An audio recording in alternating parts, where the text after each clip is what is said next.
IBC Tamil செய்திகள்.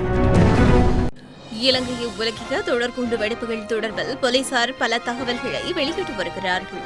கொழும்பில் நடந்த அனைத்து குண்டு தாக்குதல்களையும் காணொலியாக பதிவு செய்த இளைஞன் கைது செய்யப்பட்டுள்ளார்.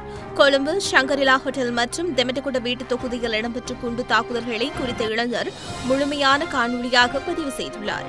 கைது செய்யப்பட்ட இளைஞனை தடுத்து வைத்து விசாரணை செய்ய கொழும்பு மேலதிக நீதிவான் பண்டார நெழுந்தினிய நேற்று அனுமதி வழங்கியுள்ளார்.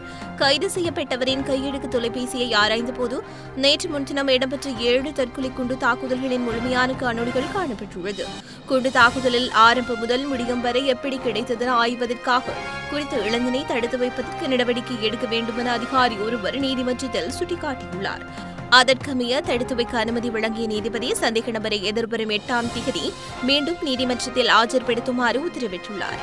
குறித்த நபரை விசாரணை செய்வதன் மூலம் தற்கொலை தாக்குதல்களின் பிரதான சூத்திரதாரிகள் தொடர்பான தகவல் கிடைக்கும் என போலீசார் நம்பிக்கை வெளியிட்டுள்ளனர். அனைத்து செய்திகளையும் பார்க்க ஐபிசி தமிழ் நியூஸ் சேனலை சப்ஸ்கிரைப் பண்ணுங்க.